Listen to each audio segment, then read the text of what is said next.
JP, so today you had the first day of your boot camp. You've been thinking about this event for how long?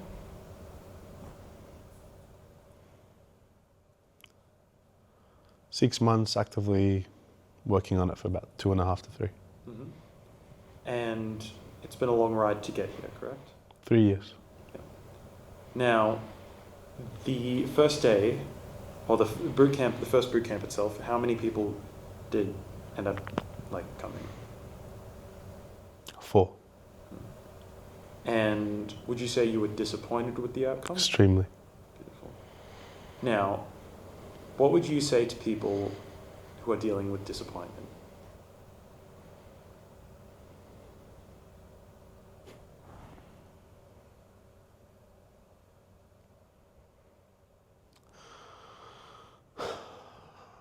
I spoke to one of the guys on the team today and said, this sucks.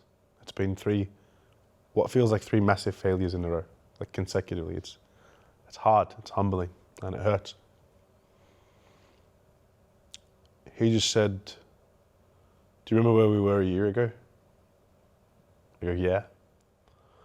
We'd set such high expectations for this boot camp event. We had 30, and I truly believed in all my being it was achievable. And despite whatever we did, and one could say we could have done more, and I'll die thinking I could have done more, we're here. We had 4. I'm disappointed, disheartened, and extremely dismayed by the fact that it's less than 10% of what I expected. But if I look at it from a different point of view, I had 4. I have 4. I'm pulling it off in real time. A year ago, it was only an idea, and I would have been really joyous a year ago if you said I was going to have 4 and bring in 20K over 2 days from something that has become normal to me. But it's not the money that got me. It's just I'd set a goal. I'd had a vision. I really thought I was better.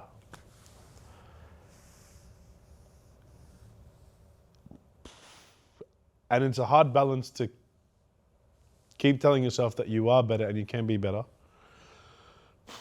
but to keep pushing even when it gets tough. It's easy to say it, it's hard to do it. But all I could think about was, I'm not going to let the people down, because I was in 2 minds. I was ready to can the whole thing and say, just fuck it, it's too hard. But I didn't, and I'm proud that I didn't, although I'm annoyed that there's not more. But it's a rep, and it's a score on the board. And it's going to make for an epic story. Right now it hurts me, I'm doing the class in pain. I really feel it. Actually, I feel emotional pain about it. It's the most bizarre thing. It's like somebody told me they don't love me anymore. It's the same feeling. It's very weird. It's deeply emotional because it was my thought and it was my expectation and I did what I could have. And to say that I could have done more or better, well, I'm not sure I could. And then to admit defeat because I did my best and I only got 4, well, then I suck. I don't know that I have a way around this right now. But I know for sure that I'm here. I haven't given up. I'm sitting in the room, not allowing myself to wallow in self-pity in the room that should have had 12 people in it and 24 online, or 12 and 18 online. It's humbling to sit here on a table where there should have been others and there's no one. It's weird to see that and be I could have done that from home. But I'm proud that we booked the space, we took the step out of faith, we still got the students, and it was still a success.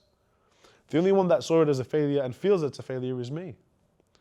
I would say to anybody who's watching this, and really I think I'm saying this to myself, is you have a long way to go, and you've got all of life to get there.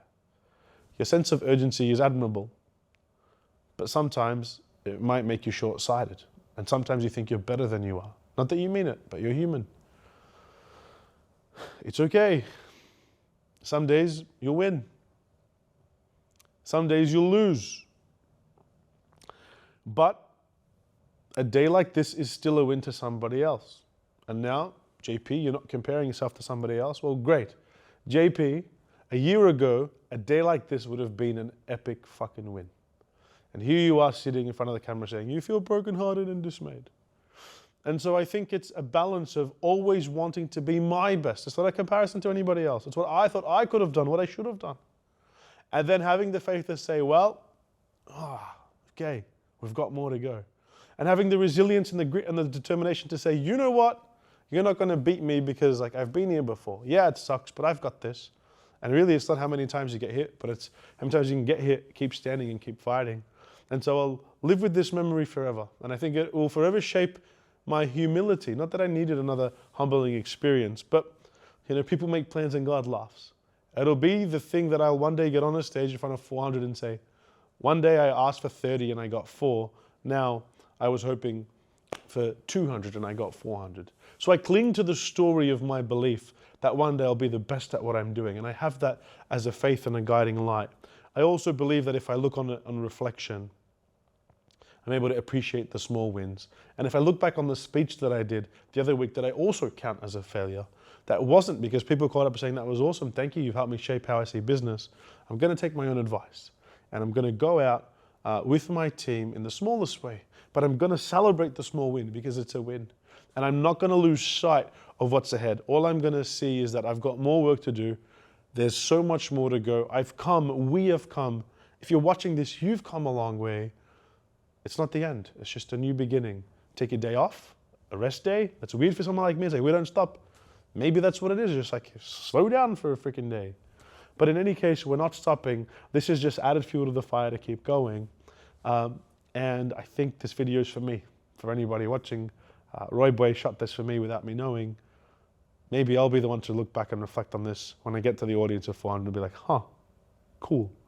When I felt upset and dismayed that there was only 4 and not 30, did I ever think there'd be 400 and then 4,000? Who knows? So keep watching, and JP, keep believing, and more importantly, keep praying, knowing that God is always taking care of the rest and that this was supposed to be a part of the journey and is a part of not only your growth, but your team's growth. And I hope anybody who's watching this, that you'd also find that if you're sharing a similar experience, you're not alone. It's very, very normal. I'm rooting for you even if I don't know you. And I'll cheer you on in the rain, under the lamppost, on the sidelines, because I know that's what I would have wanted. I'm here for you. If you like this, let me know. If you want someone to talk to, want some support, reach out below. And I'd love to hear your story. I'd love to connect with you and share.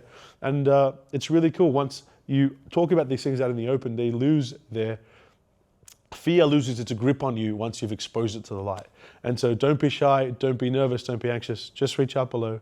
Say something, anything. Let's have the conversation started. I'm sure I'm not the only one who feels like this. If you've got a story where you've overcome something and you live to tell the tale and you truly thought like it broke your heart, no matter what it was, but you overcame it, I'd love to hear from you.